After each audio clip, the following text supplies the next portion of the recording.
Hello friends, welcome back to your channel Class Like. இது cooperative exam preparation video. So இன்னைக்கு cooperative exam preparationல நம்ம previous yearோட cooperative management and administration question paper தான் பார்க்க போறோம். வீடியோக்குள்ளே போகிறதுக்கு முன்னாடி இன்னொரு விஷயம் சொல்லிடுறேன். கோஆப்ரேட்டிவ் எக்ஸாம் ப்ரிப்பரேஷனுக்காக நான் டெலிகிராமில் ஒரு குரூப் க்ரியேட் பண்ணியிருக்கேன். ஸோ யாரெல்லாம் கோஆப்ரேட்டிவ் எக்ஸாம்ஸ் ப்ரிப்பேர் பண்ணுறீங்களோ அவங்கெல்லாம் அந்த குரூப்பில் வந்து ஜாயின் பண்ணிக்கோங்க. அந்த குரூப்போட லிங்க் வந்து கீழே டிஸ்கிரிப்ஷன் பாக்ஸில் தரேன். ஓகேவா? ஃபைன். ஓகே ஃப்ரெண்ட்ஸ், வாங்க இப்போ நம்ம வீடியோக்குள்ளே போகலாம். இது Day 15 cooperative management and administration part 3 question number 41 to 60. Fine. Question number 41. The retirement age of the secretary of a PAX is, அதாவது தொடக்க வேளாண்மை கூட்டுறவு சங்கத்தின் செயலாளர் ஓய்வு பெறும் வயது. அதாவது PAXோட செக்ரட்டரி ரிட்டையர்மெண்ட் ஏஜ் என்ன அப்படின்னு கேட்டிருக்காங்க. ரிட்டையர்மெண்ட் ஏஜ் பார்த்தீங்கன்னா 58. ஓகேவா? Fine. Next question number 42. Financial decision does not include, அதாவது நிதி முடிவெடுத்தல் பின்வரும் எது ஒன்றை உள்ளடக்கியது என்று அப்படின்னு கேட்டிருக்காங்க. ஸோ இதுக்கான ஆப்ஷன்ஸ் பார்த்தீங்கன்னா option A investment, option B capital mix decision, option C working capital decision, option D share allocation decision. So இதில் எது வந்து ஃபினான்ஷியல் டெசிஷன் இன்க்ளூட் பண்ணாது அப்படின்னு கேட்டிருக்காங்க. எதுன்னு பார்த்தீங்கன்னா ஷேர் அலோகேஷன் டெசிஷன். அதுதான் வந்து ஃபினான்ஷியல் டெசிஷனுக்கு நம்ம எடுத்துக்க மாட்டோம். ஓகேவா? Fine. Next, question number 43. Which one of the following factor is not affecting financial planning? அதாவது பின்வரும் எது ஒன்று நிதி திட்டமிடுதலை பாதிப்பதில்லை அப்படின்னு கேட்டிருக்காங்க. அதாவது ஃபினான்ஷியல் பிளானிங் இருக்குல்ல, அதில் எந்த கீழே கொடுத்துருக்குற ஆப்ஷனில் எது வந்து ஃபினான்ஷியல் பிளானிங்கை அஃபெக்ட் பண்ணாது அப்படின்னு கேட்டிருக்காங்க. ஸோ எது அப்படின்னு பார்த்தீங்கன்னா ஃபர்ஸ்ட் நம்ம ஆப்ஷன்ஸ் பார்த்துடலாம். So option A nature of industry, option B flexibility, option C capital structure, option D none of this. So இதில் கொடுத்துருக்கிற எல்லாமே வந்து ஃபினான்ஷியல் பிளானிங்கை அஃபெக்ட் பண்ணும். ஸோ இதுக்கான கரெக்ட் ஆன்சர்னு பார்த்தீங்கன்னா option D none of this. ஓகேவா? Fine. Next question number 44. Urban cooperative banks depends on, அதாவது நகர கூட்டுறவு வங்கிகள் எதனை சார்ந்துள்ளன? ஸோ வந்து எதை பேஸ் பண்ணி இருக்கு அப்படின்னு கேட்டிருக்காங்க. ஸோ ஆப்ஷன்ஸ் பார்த்தீங்கன்னா option A share capital, option B deposits, option C borrowings, option D grants. So இதில் எதை பேஸ் பண்ணி வந்து எதை டிபெண்ட் பண்ணி வந்து அர்பன் கோஆபரேட்டிவ் பேங்க்ஸ் இருக்கு அப்படின்னு கேட்டிருக்காங்க. எதுன்னு பார்த்தீங்கன்னா ஆப்ஷன் ஏ ஷேர் கேபிட்டல். ஓகேவா? Fine. Next question number 45. General loan recovery in cooperatives is, அதாவது பொதுவாக கூட்டுறவுகளின் கடன் வருது, அதாவது வசூல் எவ்வளோ அப்படின்னு கேட்குறாங்க. ஸோ ஆப்ஷன்ஸ் பார்த்தீங்கன்னா option A 100%, option B poor, option C 50%, option D none of this. Poor in the sense ரொம்ப கம்மி, ரொம்ப குறைவானது அப்படின்ற அர்த்தம். ஸோ கோஆபரேட்டிவ்ஸில் லோன் ரெக்கவரின்றது ரொம்ப கம்மி, குறைவானது. So correct answer is option B poor. Okay. Next question number 46. Which one of the following factor does not affect the capital structure? அதாவது பின்வரும் எந்த காரணி மூலதன அமைப்பை பாதிப்பதில்லை அப்படின்னு சொல்லி கேட்டிருக்காங்க. இதுக்கான ஆப்ஷன்ஸ் பார்த்தீங்கன்னா option A trading on equity, option B cost of financing, option C legal restrictions, option D none of this. So இதில் எது வந்து கேபிட்டல் ஸ்ட்ரக்சரை வந்து அஃபெக்ட் பண்ணாது அப்படின்னு சொல்லி கேட்டிருக்காங்க. எதுன்னு பார்த்தீங்கன்னா கொடுத்துருக்கிற எதுவுமே கிடையாது. ஓகேவா? So correct answer is option D none of this. Fine. Next question number 47. Fund flow statement is the statement of, அதாவது நிதிகள் ஓட்ட அறிக்கை என்பது எதன் அறிக்கையாகும் அப்படின்னு சொல்லி கேட்டிருக்காங்க. ஸோ ஆப்ஷன்ஸ் பார்த்தீங்கன்னா option A source and application, option B asset and liability, option C sundry debtors, option D sundry creditors. So இதில் சோர்ஸ் அண்ட் அப்ளிகேஷன்ஸ்னால் வந்து நம்ம ஃபண்ட் ஃப்ளோவோட ஸ்டேட்மெண்ட் அப்படின்னு சொல்லி சொல்லுவோம். அதாவது ஒரு சோர்ஸும் இருக்கணும், அதே மாதிரி ஒரு அப்ளிகேஷனும் இருக்கணும், ஒரு பயன்பாடும் இருக்கணும். அப்போ தான் வந்து நம்ம அதை ஃபண்ட் ஃப்ளோ அப்படின்னு சொல்லி சொல்லுவோம். So correct answer is option A source and applications. Okay, fine. Next question number 48. Which one of the following crisis is observed by the owned funds? அதாவது பின்வரும் எந்த நெருக்கடி சொந்த நிதியால் ஈர்த்து கொள்ளப்படுகிறது அப்படின்னு கேட்டிருக்காங்க. ஸோ அதாவது எந்த ஒரு கிரைசிஸ் நெருக்கடி வந்து எந்த நெருக்கடி வந்து நம்மளோட பர்சனலாக வந்து அதாவது ஓனரோட ஃபண்ட்ஸில் வந்து எடுத்துப்போம் அப்படின்ற மாதிரி கேட்குறாங்க. ஸோ ஆப்ஷன்ஸ் பார்த்தீங்கன்னா option A employee crisis, option B share capital crisis, option C financial crisis, option D business crisis. இப்போ கொடுத்துருக்கிறதுல எது வந்து ஓனர் ஃபண்ட்ஸுக்கு அதாவது சொந்த நிதியால் ஈர்த்து கொள்ளப்படுகிறது அப்படின்னு கேட்குறாங்க. எதுன்னு பார்த்தீங்கன்னா ஃபினான்ஷியல் கிரைசிஸ், அதாவது நிதி நெருக்கடி. அதுதான் வந்து நம்ம ஓன்டு ஃபண்ட்ஸ்லேருந்து ரொம்ப இதுவாகும். ஓகேவா? Fine. Next, question number 49.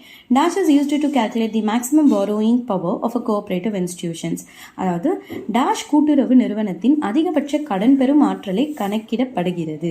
So எதை வச்சு, அதாவது ஒரு கோஆப்ரேட்டிவ் இன்ஸ்டிடியூஷன் கடன் வாங்குது அப்படின்னா எதை வச்சு அவங்களுக்கான கடன் கொடுக்குற பவர் வந்து கால்குலேட் பண்ணுவாங்க, இவ்வளோ கடன் கொடுக்கலாம்ப்பா அப்படின்னு எதை வச்சு கால்குலேட் பண்ணுவாங்க அப்படின்னு பார்த்தீங்கன்னா அந்த கோஆப்ரேட்டிவ் இன்ஸ்டிடியூஷன்ஸோட ரிசர்வ் ஃபண்ட்ஸை வச்சு. ஓகேவா, ஃபைன். ஸோ கொஸ்டின் நம்பர் 49க்கு correct answer option A, reserve funds.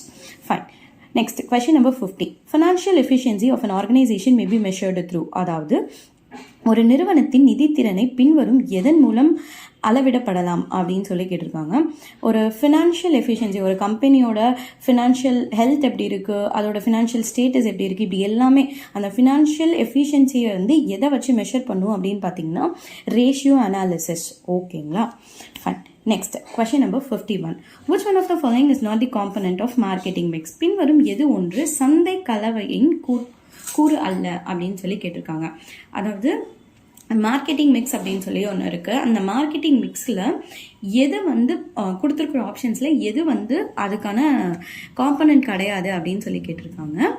So options பார்த்தீங்கன்னா option A product, option B promotion, option C price, option D market analysis. So first market மிக்ஸோட என்னென்ன காம்பனன்ட்ஸ்ன்னு பார்த்துக்கோங்க. மொத்தம் 4 காம்பனன்ட்ஸ் இருக்குது.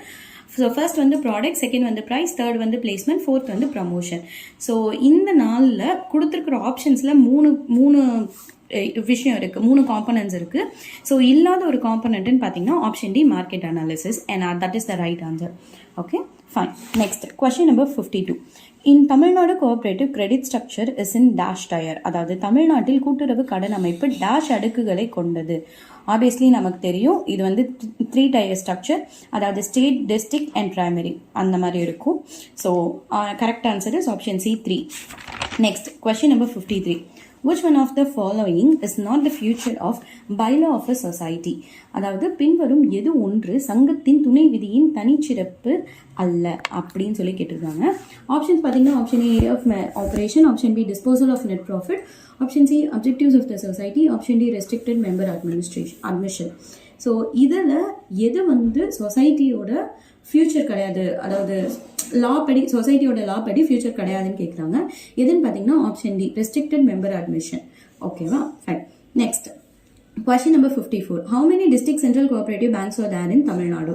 அதாவது தமிழ்நாட்டில் உள்ள மாவட்ட மத்திய கூட்டுறவு வங்கிகளின் எண்ணிக்கை அப்படின்னு கேட்குறாங்க. இதுக்கு ஆப்ஷன்ஸ் பார்த்தீங்கன்னா option A 23, option B 32, option C 19, option D 26. So கொடுத்துருக்குற ஆப்ஷன்ஸில் கரெக்டான ஆன்சர்னு பார்த்தீங்கன்னா 23. ஸோ அட் ப்ரெசென்ட் தமிழ்நாட்டில் டிஸ்ட்ரிக்ட் சென்ட்ரல் கோஆப்ரேட்டிவ் பேங்க்ஸ் வந்து 23 கிடையாது, 24. பட் நமக்கு கொடுத்துருக்குற ஆப்ஷன்ஸில் இது வந்து ப்ரீவியஸ் இயர் கொஸ்டின் பேப்பரில், ஸோ அதில் வந்து கொடுத்துருக்குற ஆப்ஷன்ஸில் நம்ம கரெக்டான ஆன்சர்னு பார்த்தோம் ஆப்ஷன் இ 23. ஓகேவா, fine. Next, question number 55. Cooperative department under the control of, அதாவது கூட்டுறவுத்துறை யாருடைய கட்டுப்பாட்டில் உள்ளது அப்படின்னு கேட்டாங்க. அதாவது ரொம்ப சிம்பிள், அப்படியே டைரக்டாக சொல்லிடலாம், கோஆப்ரேட்டிவ் மினிஸ்டர் கண்ட்ரோலில் தான் இருக்கும். So correct answer is option C cooperative minister. Next, question number 56. Register of cooperative societies is appointed by, அதாவது கூட்டுறவு சங்கங்களின் பதிவாளரை நியமிப்பது.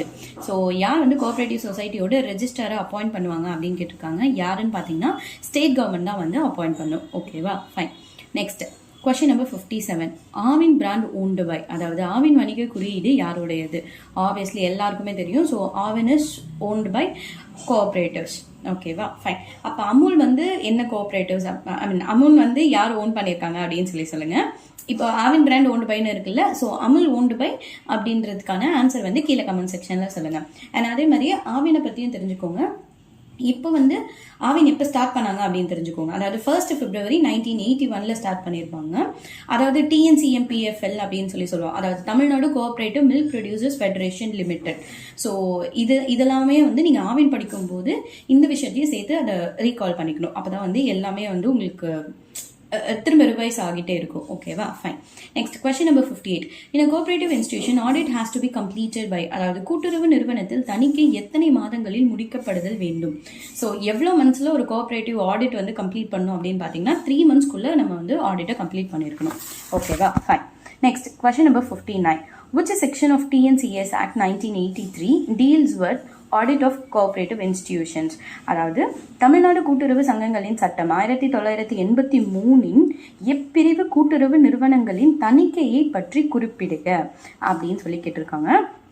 அதாவது தமிழ்நாடு கோஆபரேட்டிவ் சொசைட்டி ஆக்ட் 1983ல எந்த செக்ஷன்ல ஆடிட்டை பத்தி நம்ம சொல்லியிருப்போம் அப்படின்னு கேட்கலாம். எந்த செக்ஷன் பார்த்தீங்கன்னா section 80. So correct answer is option B. ஓகேவா, fine. Next question number 60. Surcharge order passed by, அதாவது தண்டனை தீர்வை ஆணையை பிறப்பித்தவர் யார்? அதாவது யார் வந்து அதை சொல்லுவாங்க அப்படின்னு சொல்லி கேட்டிருக்காங்க.